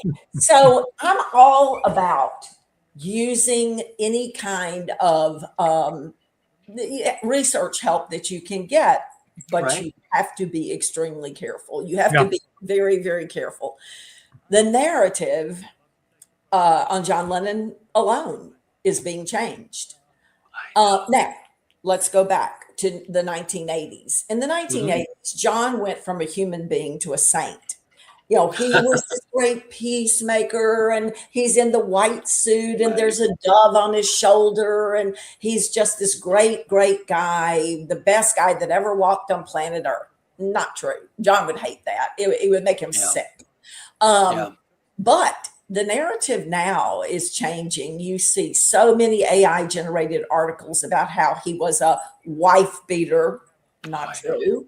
How he was a horrible father. Wasn't a great father to Julian, but there were good moments. I mean, I could go down and list 20 good moments and good things that happened. The whole narrative is changing, that he was a horrible person. And it's all I can do not to respond to some of this stuff. We were talking before the show, James, about Paul McCartney's comments in the lyrics that John was a lazy bee. And thank goodness for me, because I'm the one that, saved everything. John wasn't lazy. And when John was asleep in the mornings, when Paul would motor the 27 miles to Kenwood and he would show up at 11, he knew full well John wasn't going to be up at 11. John got up at 2. Everybody knew that. George knew it. Ringo knew it. George Martin knew it. They all knew it. And that is because when he got home, and I don't know if Bruce, if you're this kind of person or not, but when he would come home from work, which would generally be around midnight, he had to unwind. So he would work. He would work on music. He would play his guitar. He would work on tapes. He would do all sorts of things, go to bed around 3. And so he did not get up until the early afternoon. He isn't lazy. He's working. Oftentimes, as in the case of Nowhere Man, when he can't write the song, and he's tried and he's tried and he's tried and he's tried and he's tried, he goes and has a lie down. And as he's lying down, the song comes to him full blown. He worked in bed. As a teenager, he created in bed. When he lies down and closes his eyes and lets go, he comes up with what he needs to do. That's not lazy. That's called somnolent productivity. But also, if you look at it, and Jude, if I say anything wrong, please correct me. But if you look, and I know you'll agree with this, at the Beatles' early albums and singles, John is dominating. Yes. And as you move forward in time, John's priorities change. Yes. And he's found Yoko, Yep. and he's spending time with Yoko, and he's not at home writing Let It Be and The Long and Winding Road. And so when they go to do the Get Back sessions, John's got very little, and Paul's got a stack of great songs ready to go. And Paul is the one getting him in the studio, rallying them around, because John's priorities have changed. That's Not that he's lazy. He just changed his priorities. That's right. Yeah. And then, of course, White Album, he comes back strong with, 13 songs he does, and one that he's written. So White Album, he could have his own album if you all of his tracks. As could have Paul and as could have George. It's just I He always- could have his own 45. yeah. Yeah. You're right. You're right. He no longer wants to be the leader of the band. He's off doing other things, and but he's not lazy, and that you'll see that all over Facebook. It's We that tells you that everybody seems to think I'm lazy. I don't mind. Think they're crazy. right. Yeah, right. That's a great line. Good point.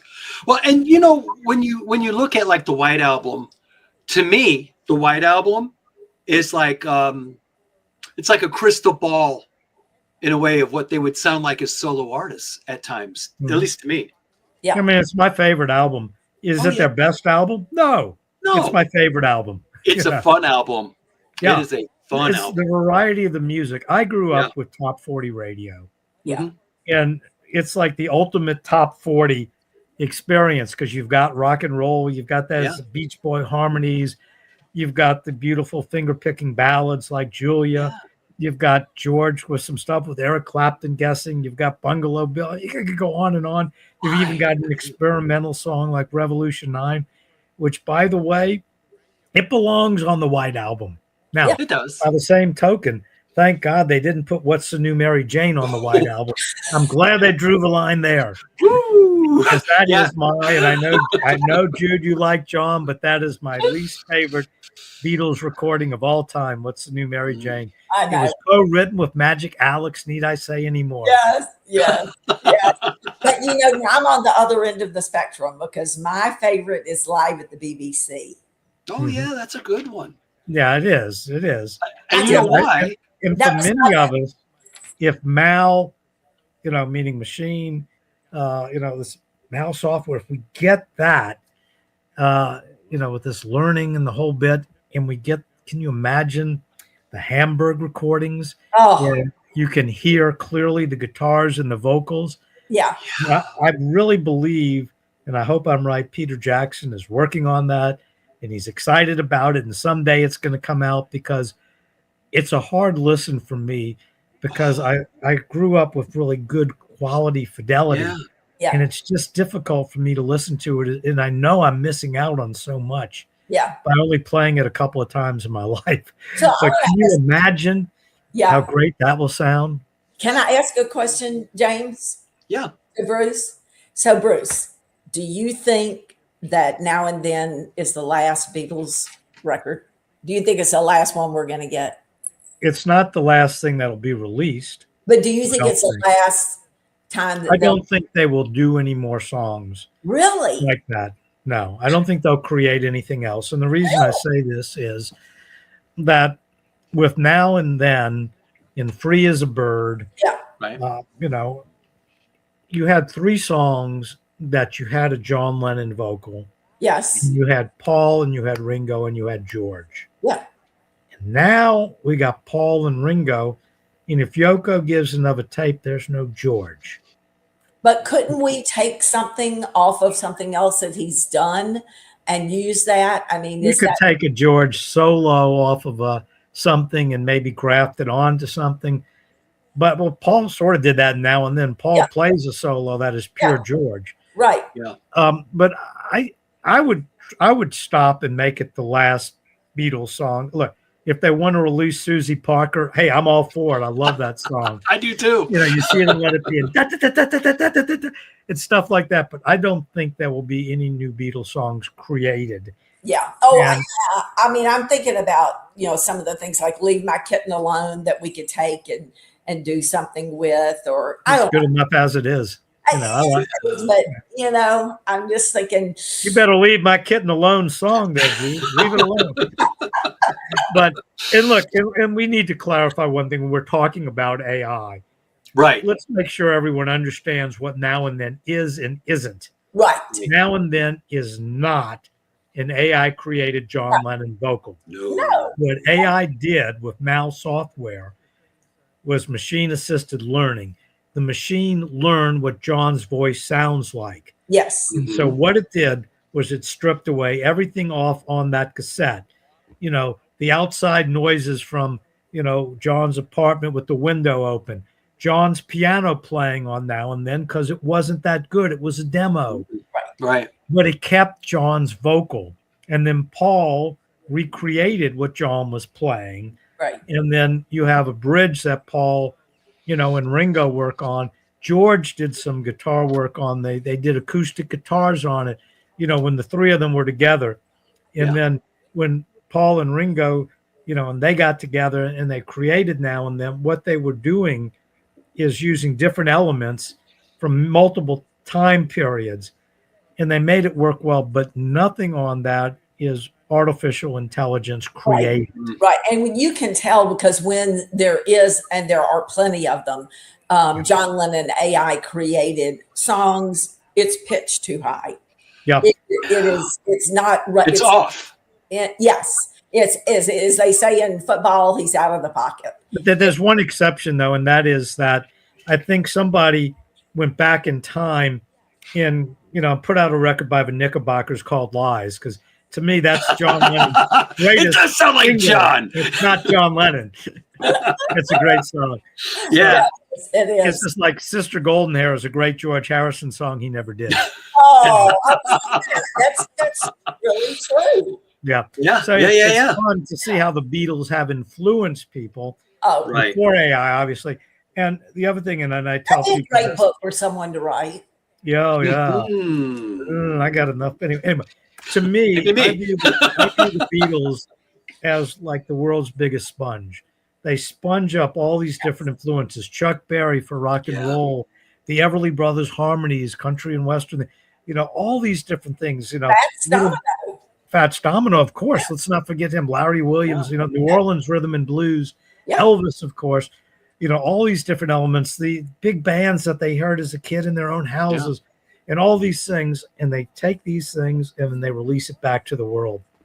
Yeah. And they did the same thing with, look, the Beatles didn't invent mod clothing.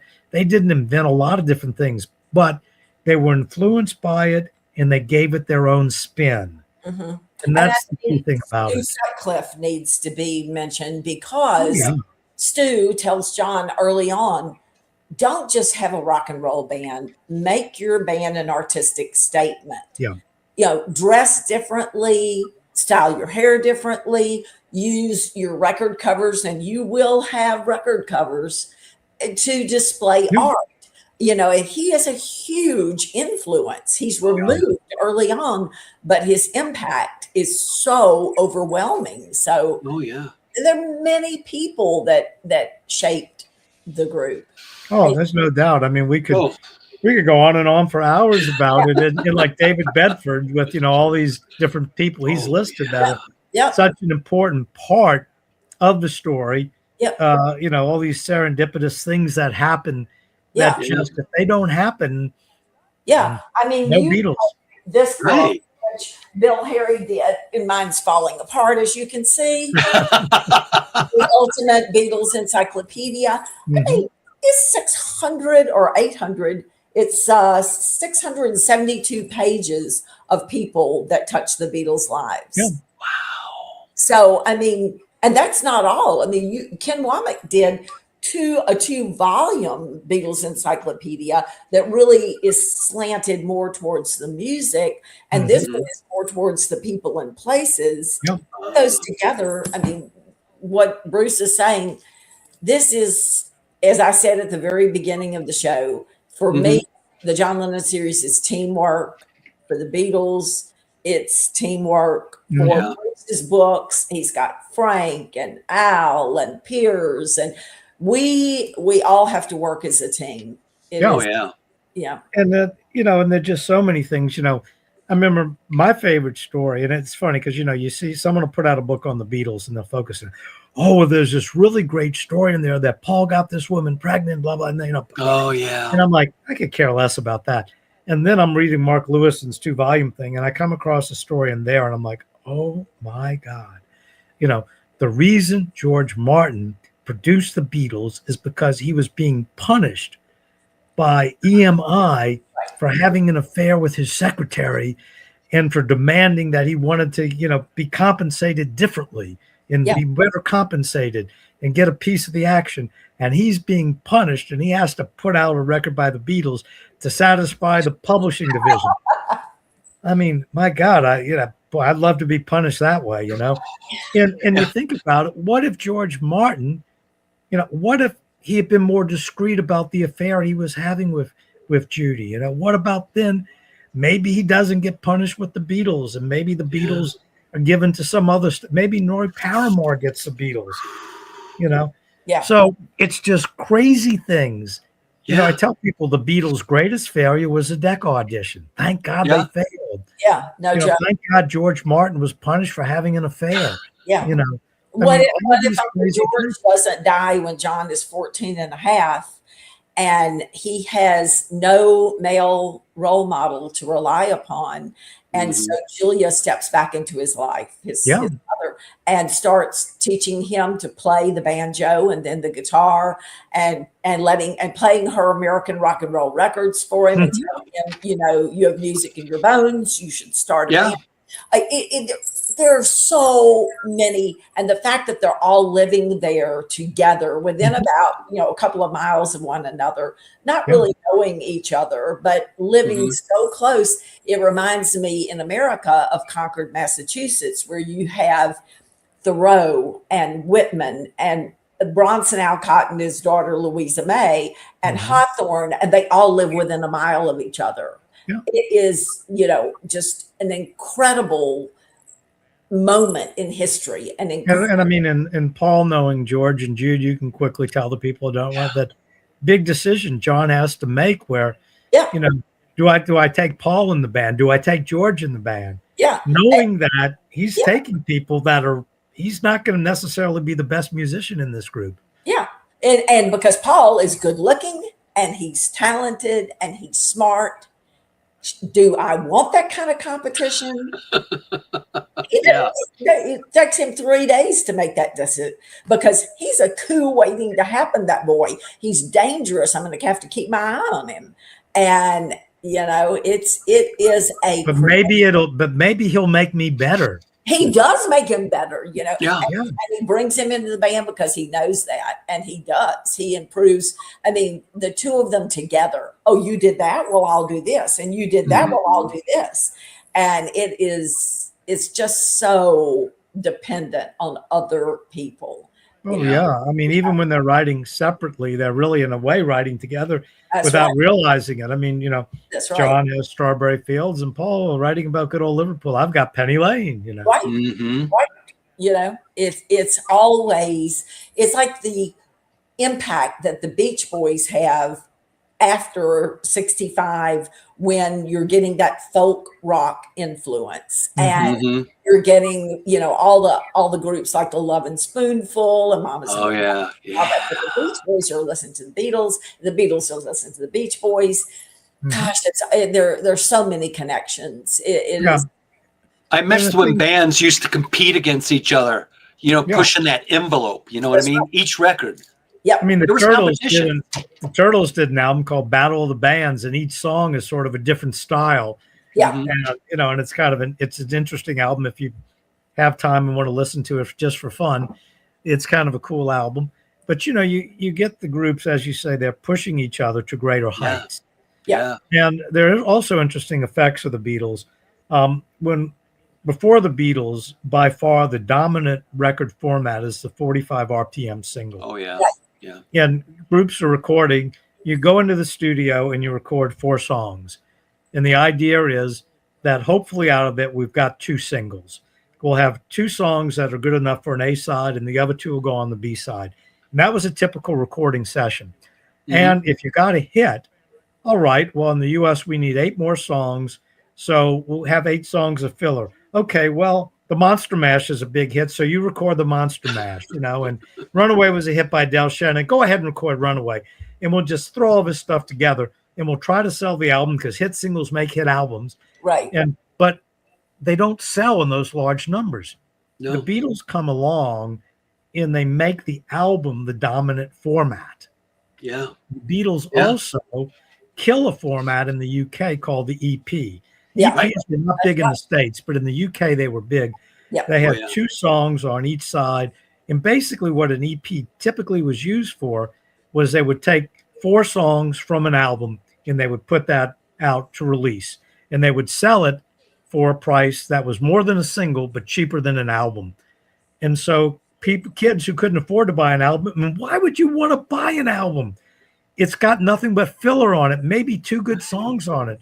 Whereas I can buy an EP and it'll have, the best of that album, and I'll save a bunch of money. And all of a sudden, the Beatles are putting out these great albums. So someone's like, by the time they get to like the Nowhere Man EP, it's like, okay, so I've got 4 songs from Revolver, or I've got 4 songs from, Rubber Soul, or 4 songs from Rubber Soul. So what? Yeah. So Nowhere Man kind of becomes, we don't even bother with, having an EP from Revolver. We've got 2 from Beatles for Sale, but it kills the EP format. The Beatles put out, before the format's completely gone, Magical Mystery Tour is an EP. Why? Because they don't have enough songs for an album. Right. Capitol has a better idea. And of course, they later realize it. But it's a wonder that when Capitol had to get permission to do that album, and I've often wondered, they gave them permission, but was that EP so far along that they had to keep doing it, or could they have put the brakes on it and said, wait a minute, let's do Magical Mystery Tour as an album? And they probably should have done that, but it may be that it probably was the case that by the time Capitol was there, the EP had been mastered and all that other stuff had been done. Right. Capitol's idea was a better idea. Oh, yeah. And then by the time you get to Yellow Submarine, okay, Capitol's going to do an album. We'll do the same thing. We'll do an album in the UK. Right. So they're but a lot of things, they basically make the album the dominant format and they kill off the EP. So, they do a lot of things because of the Beatles. What lesson do the Beatles teach a record company? If you have a group and you spend time with the group, and if they're talented, you let them do their thing. Right. You're going to put out an album, spend the money on that album, and you'll have really strong record sales. The Beatles proved that could happen. Without the Beatles, do you think the Doors are going to be allowed to spend time in the studio and do like a song like The End and all that? No, there's no way any of this stuff happens. No.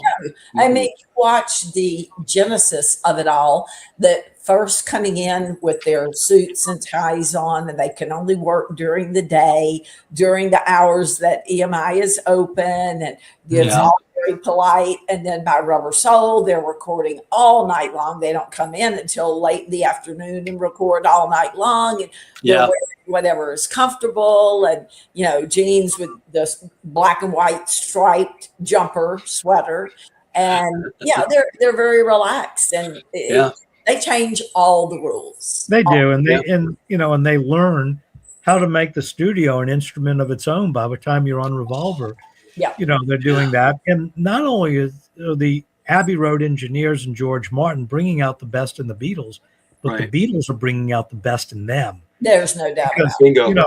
The Beatles are like, look, we want more bass.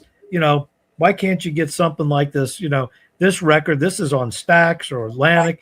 And we're going to record in Memphis at Stax Studios. And boy, can you imagine how that hurt the pride of the Abbey Road engineers? We can do something for you. Just hold up. So we'll figure something out. They find a way for Paperback Writer and Rain and those Revolver tracks to push the bass. Yeah. And, and then artificial double tracking is created because John's too lazy he's tired of going in and double tracking his voice.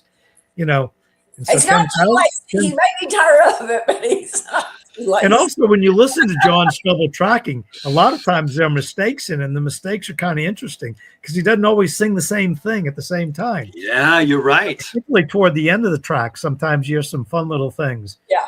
And so, you know, artificial double tracking is created where what is that? What they do is they just take a vocal and then they run the same vocal on another channel, but slightly out of sync. Yes. So it sounds like two voices. Yeah. And all Big this stereo.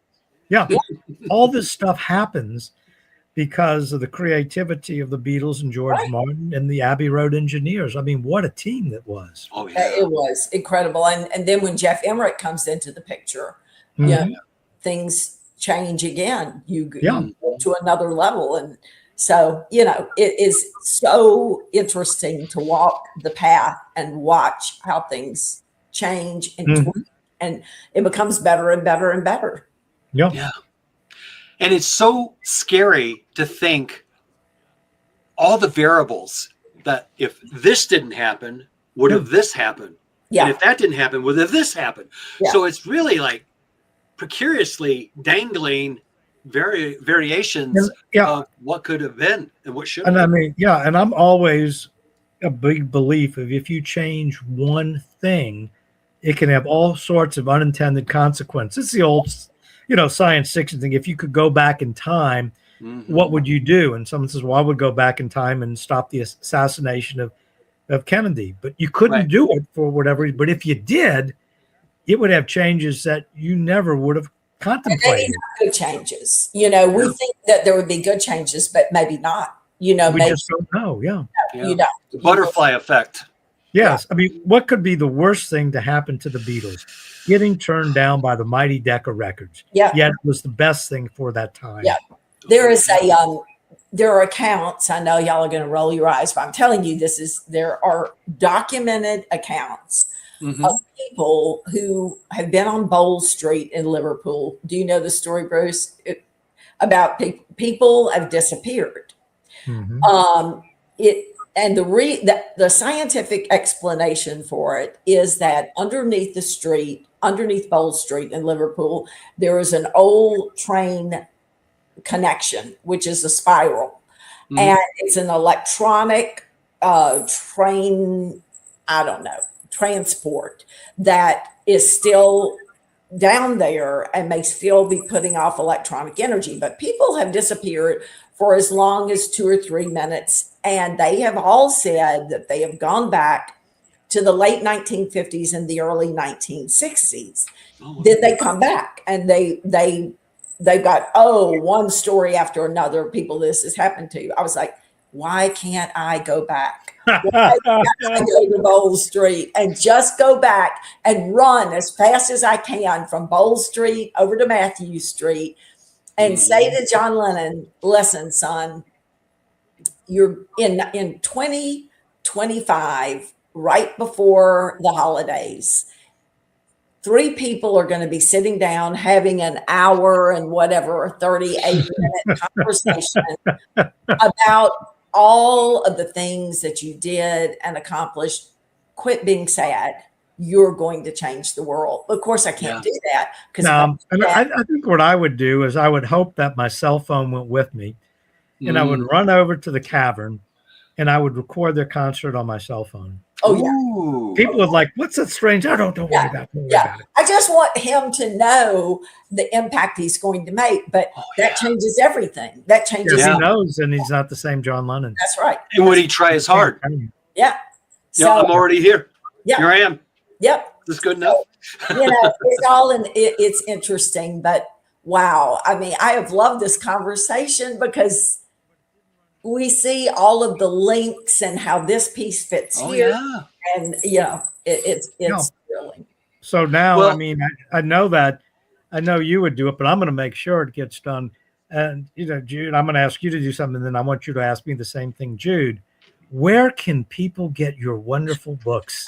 That's going to be one of my questions. I love it. Well, the latest 2 books, this is really 1 year, Shades of Life and Some Forever, which is Shades of Life Part 2, can be found at John LennonSeries.com, JohnLennonSeries.com. And this takes you almost day by day through 1965. I mean, I may miss 1 or 2 days, but not many, because every day they were doing something important. I mean, there isn't, when they come back from the North American tour, and every day of the North American tour is in there, but when they come back, they have about 5 days off, and then they're writing Rubber Soul, and then they're in the studio recording Rubber Soul, and that's all in their reception of the MBE and their final UK tour, which is very emotional, is in there day by day.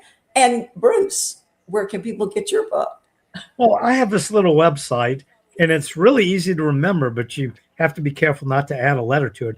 But it's just Beatle, BEATLE, no S, .net, not com, NET. So Beatle.net. And this is my latest book, Beatles for Sale to Help, which covers the albums, obviously, from a UK perspective of Beatles for Sale and the Help album, but also it is a chapter on the US albums. So Beatles 65, Beatles 6, and the Help soundtrack. It also covers the associated singles. Now, how do I cover those in my chapters? From a historical standpoint. In other words, what if you were living in the UK, and in the UK at that time, they had 4 main music magazines that kids could go to the newsstand and buy, plus an industry one as well. So, you had New Musical Express, you had Melody Maker, you had Record Mirror. I mean, you had all these different things, and that was just truly fabulous. And I will go back to them because I don't want to know what someone thought 20 years later. I want to know what people thought at the time. Right. We don't want to know that some revisionist idiots decided sometime 20 years after the fact that Beatles for Sale is a bad album because look at the Beatles on the cover. They look tired. They couldn't even be bothered to come up with 14 original songs. And when you listen to it, they sound tired.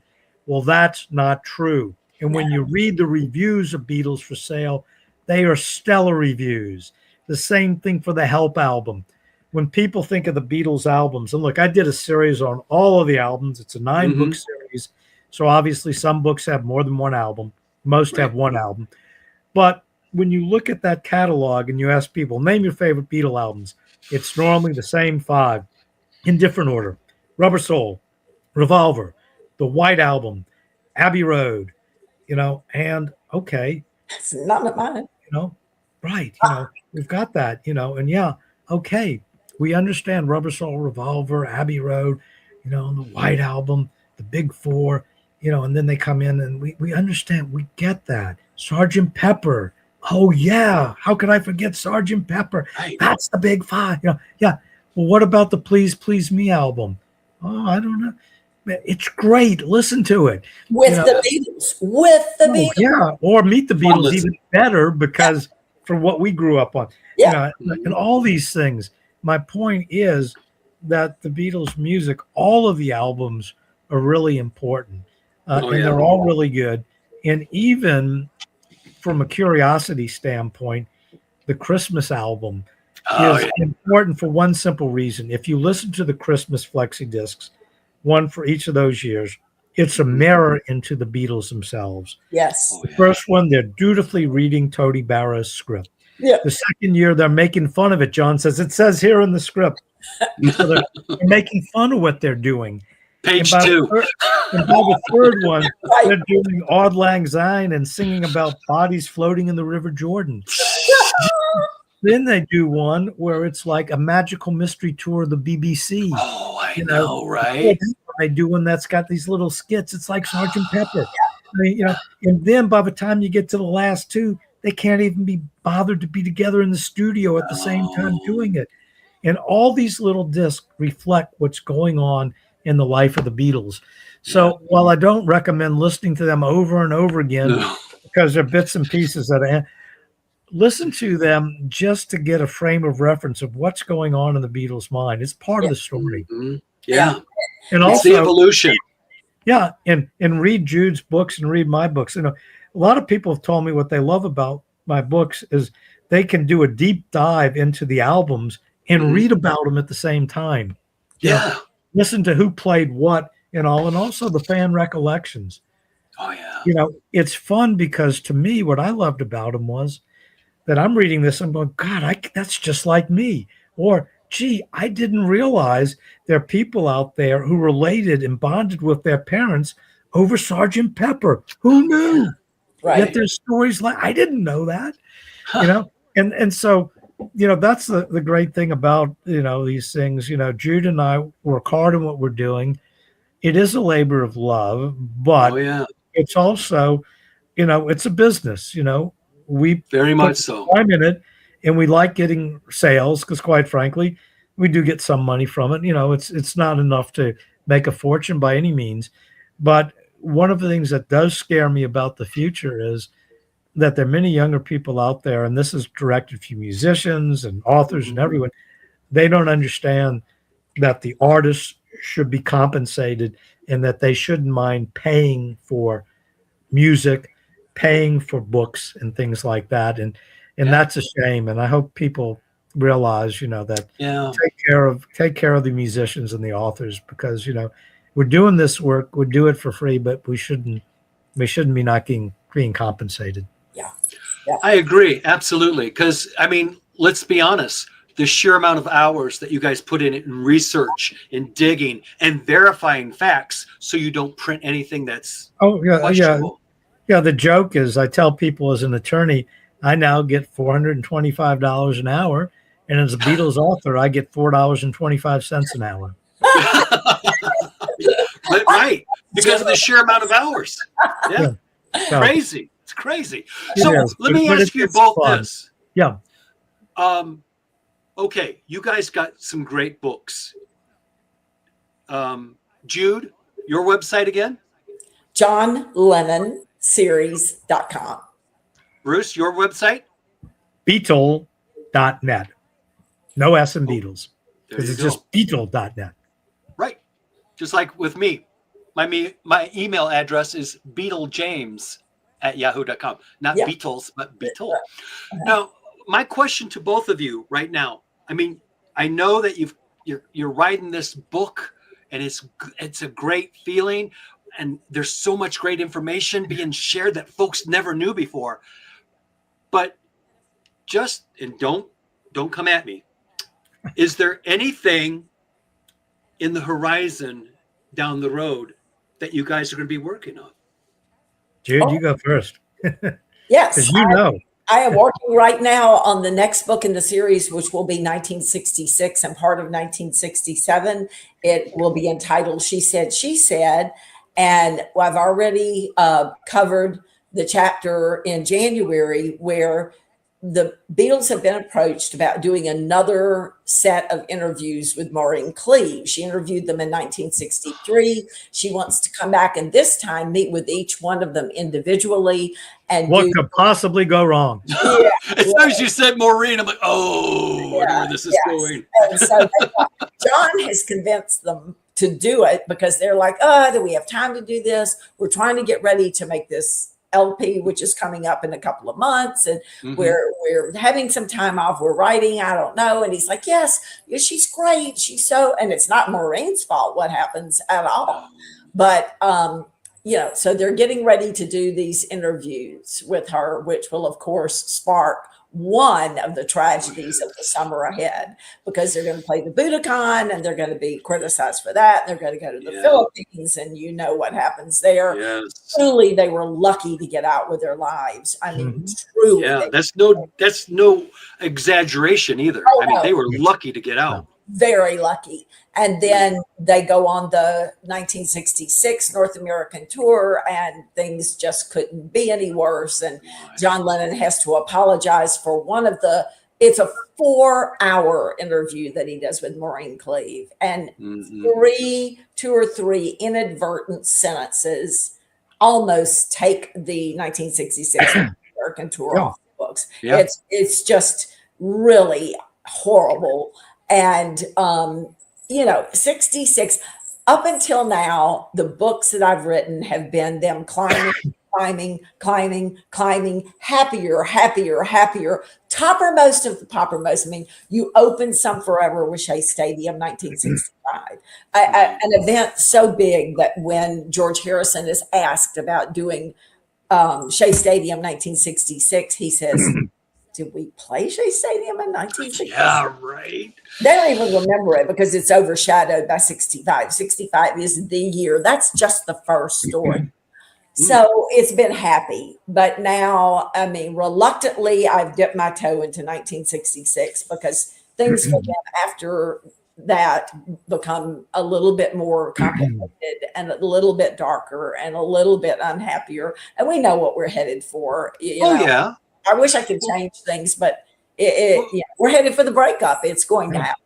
Yeah. So, Jude, when do you think that's going to be released officially? I do every 3 years. Okay. A book every 3 years. And we're sticking with that. This time, I have not written much in this past year because the first printing of the book was horrible, and we had to have it reprinted. And then drove to Chicago and did the book release, and drove home and packed by hand 400 books the next week and drove them to the post office and got them out. And then ended up 2 days later moving, worst move we've ever had with 34 moves. It was tragic. And I ended up very sick and in the ER. And I am just crawling out of that. But I am back to work, and good. I do my best to have it done within the 3-year time frame. Well, cool. So we can look forward to that then, huh? Yeah, that's coming up. Fantastic. Bruce, what about you? While Jude is still working on her 9-book series, which is more than 9 books, I just finished my 9-book series on the Beatles album, and I am taking a break. I do not have anything else planned, but what I may do is some of the earlier books that have sold out, the first 3 books, yes, the VJ book and the 2 Capitol books are available in revised and expanded editions in digital format. PDF forms on my website, beatle.net, N-E-T. And these books, even if you own the VJ and Capitol books, because of the new information, they're worth getting. Plus, you can take your iPad with you to record stores and record conventions and look at the images and see whether you've got that or not. And so I highly recommend those. I do think that I will eventually do the Beatles on Apple in that same type of format, PDF form. And then also the Parlophone book, I may just do a straight PDF on that. And so there may be things like that on the website. So do check on it. I know people want me to do new books and all. And right now I just you've spoiled us. I need a break. There's someone who wants him to do a book on records. He knows it like the back of his hand, and no one's ever covered that. I've done I was doing a book a year for 9 years. I know. And I really need a break. And I figure if I don't write another book on the Beatles, I've already, I feel, done my part to it. People, I'm an attorney. Do not ask me to do a book on the legal entanglements of the Beatles. I do not want to do a book that will anger Paul, Ringo, Olivia, Yoko, Donnie, everyone. Julian, Capitol Records, Universal Music Group, Apple. There's no way I'm doing that book, folks. No. It's not going to happen. Please don't ask me. And don't I wouldn't want you to do you that. Can do it under a pen name. No, AI will find you. Yes. Jude Kessler Southerland. Yes. I asked a question early on when AI first came out, and AI said, well, why do you need to know that? Which I thought was interesting. I mean, this is Copilot. And I said, because I'm writing, well, they do get chatty with you. They'll ask things like that. It's just an odd question. And I said, because I'm writing a 9-volume series on the life of John Lennon. And then Copilot said, you must be Jude Southerland Kessler. So they will, you're right, Bruce, they will find you. They will find you. They know you. Cool. Yeah. That's cool. You're so Now, right. are we looking at any appearances coming up that the listeners should be aware of? Signings, we are hoping. shows? We are hoping. And also Jude and I have been talking about possibly doing something at a wonderful location that people could go to. And we're thinking about different things. Yeah. So we certainly hope that Beatle conventions continue to be a thing. Yes. And and there are other things. And as Jude and I have said, there are lesser ones that maybe just Beatle friends could just get together and call each other up and go, hey, let's go to Fab Fest in Charlotte this year. We'll meet up there. Why not? Or the EF4 Fest in Asbury Park, New Jersey. Yeah. They're doing that again next November. Yeah, and Revolver. On Revolver, the 60th. I've written about Revolver, obviously, in a book called Rubber Soul to Revolver. Yeah, okay. Love it. Love it. Yeah, so there are things, but we really are hoping that the Fest for Beatles fans, which is beloved, will continue next year. And Mark and Carol Lapidos have said they will let us know first of the year. So this is going to be me. Happy New Year! Run to the computer. Right. And for those of you that have made it this far, and that's like about the 2-hour point, I think it's time for us to sign off. But thanks so much, James, for putting it together. It's really great doing. I just love doing stuff with Jude because it's so easy for us to just converse. And thanks for letting the interview go where it went. We really appreciate that. That's the mark of a great interviewer, is to let it go where it goes. Thank you. Well, I'll tell you this. If I can ever be of service to both of you, please sound off. I'm happy to help out. And when, not if, but when I see you at the Chicago Beatle Fest for Fest for Beatle fans, there you go. I will definitely come up and say hello and get my book signed and hang out and maybe we'll get a drink or something, have some good laughs. I love it. Sounds great.